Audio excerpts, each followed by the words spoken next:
Inclusive, por falar em cancelar, uma agenda minha foi cancelada na minha cidade, São José dos Campos. Pastor Manuel, presidente do Belém, Deus abençoe o senhor, viu? O senhor cancelou a minha agenda lá no Congresso de Adolescentes da Igreja do Senhor, que o senhor manda, né? O senhor é dono da igreja, lá em São José dos Campos. Porque eu falei no último podcast aqui que o pastor José Wellington tinha apoiado o candidato à prefeitura de São Bernardo do Campo do PT. Graças a Deus perdeu, né? Graças a Deus, irmãos, não foi na onda do pastor Zé Wellington, que se fosse, estava mal hoje São Bernardo do Campo. Aí, o rapaz que me convidou, muito gente boa, né? Muito de Deus, me ligou, disse, pastor, eu queria comunicar ao senhor que foi cancelada a agenda, porque viram um vídeo. Você vê um povo que pregava que não podia ser televisão, agora eles vê vídeo de podcast. Aí cancelaram a agenda. Mas eu queria agradecer ao pastor Manuel, presidente da Assembleia de Deus, São José dos Campos, pelo cancelamento. Deus abençoe. Foi tão de Deus que apareceu uma outra agenda um pouco melhor financeiramente e deu certo. Obrigado pela ajuda do senhor. Deus abençoe e conserve, tá? E tamo aí, meu amigo.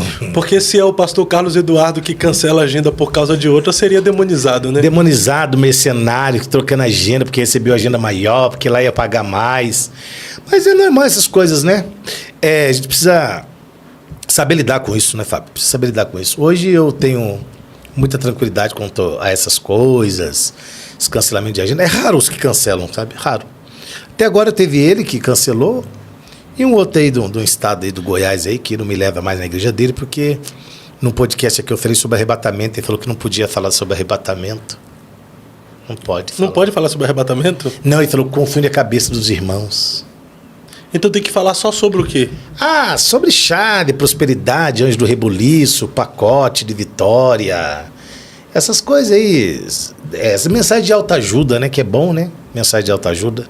O que não pode falar é uma mensagem que seja ajuda do alto. Aí eles não gostam. Que a igreja fica muito esperta, assim, né?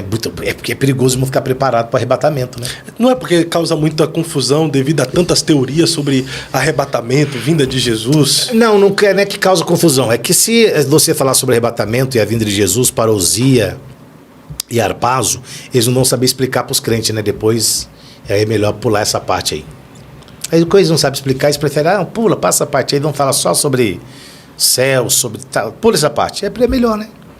Mas, o senhor disse que foi cancelada a agenda, as duas que foram canceladas foi por causa do podcast. Vem aqui, a vinda do senhor aqui no podcast está refletindo mais negativamente ou positivamente? Positivamente, recebi muitos amigos, muitas pessoas, até Fábio, eu acho que assim, eu acho que eu cresço mais, eu acho que não é só eu, acho que qualquer ser humano cresce mais, sempre cresce mais com as críticas do que com os elogios, né? Salomão disse que o homem é provado pelos elogios que recebe.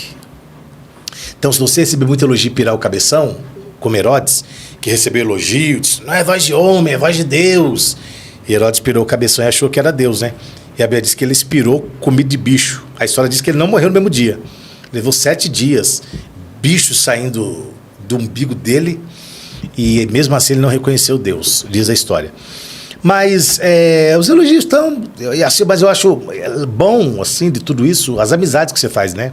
Hoje eu tenho amigos de Angola, como a minha amiga Wanda Pedro, que ela é de Angola. Tem amigos de Moçambique, pessoas de Moçambique. E de tanto lugar, né? E uns estão assim, não, continua mesmo. E outros também te ameaçam e tal. Mas as críticas eu acho que me fazem crescer mais. Sabe por quê? Porque quando você é criticado, você sai da zona de conforto, né? A crítica te faz ficar mais esperto, né? Porque aqueles que te criticam normalmente esperam a sua queda. Sim. Os que te criticam esperam a sua queda. E se você achar que você é o bam, a tendência é você cair, né? Então as críticas me mantêm de pé, mais do que os elogios. Os elogios eu entendo que a glória, a alegria é minha, mas a glória é de Deus e tá tudo certo. Mas às vezes o elogio derruba mais do que a crítica, né? O elogio derruba. A crítica não. A crítica, ela não te derruba no sentido assim de um pecado. A crítica te derruba porque você não quer mais fazer, o cara desanima, o cara abre mão e tal. Mas o elogio, assim, poxa, você, meu Deus. Aí o cara se incha e aí vira soberbo. E aí a Bíblia diz que a soberba Precede a honra. Precede a queda. A queda, a honra precede a queda. A humildade, né? A humildade precede a honra e soberba precede a queda. Então, é muito perigoso os elogios, né? No entanto que Davi... Porque até alguns elogios são mentirosos, né? Por exemplo, tem uns irmãos assim, você é uma voz profética. Eu não sou voz profética nenhuma. Você é uma voz profética. Não. Voz profética é o pastor Silas Malafaia. Esse título e esse termo é ele que gosta de usar, é ele que é a voz profética. Eu sou alguém criado na Assembleia de Deus, que prega desde os 5 anos de idade, estou com 47, prego há 40, sei como funciona tudo lá dentro e tudo lá fora. E falo do que entendo ser relevante, denuncio o que entendo e discordo, e falo do que discordo e do que penso, embora algumas pessoas estão assim, não, esse dia um pastor falou assim, essas coisas não pode ficar falando publicamente, porque pode causar um escândalo. Eu imagino o escândalo que Paulo causou quando disse que na igreja de Corinto tinha um rapaz que tinha relação sexual com a mulher do pai, né? Incesto, né? Inclusive a gente sabe disso porque Paulo contou para todo mundo, né? E era a igreja mais cheia de dons, né? Sobre a briga da irmã Evode e a irmã Sintique, né? Que o povo não sabe quem que é. De João, que denunciou Diótrefes, que queria a primazia para si. De Judas, que denunciou aqueles que estavam dividindo a igreja, que é o que mais tem hoje, né? Gente que divide a igreja. De Paulo, que denunciou Alexandre Latueiro. O que seria de nós se a Bíblia não denunciasse o adultério e o homicídio de Davi? Nós só falaremos que Davi matou Golias, né? Matou Golias, grande Davi que matou Golias. Mas a Bíblia aponta também as falhas para que ninguém se julgue perfeito, né? Porque a Bíblia diz que é até que cheguemos à estatura de varão perfeito. Nós não estamos lá, nós estamos a caminho.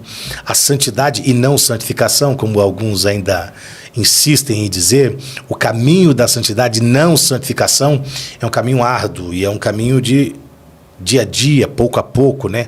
É o que diz a Bíblia, que a luz do justo é como a aurora que vai brilhando, brilhando, brilhando, até ser dia perfeito. Mas é bom que a Bíblia nos mostre isso. E é bom que a gente também mostre isso.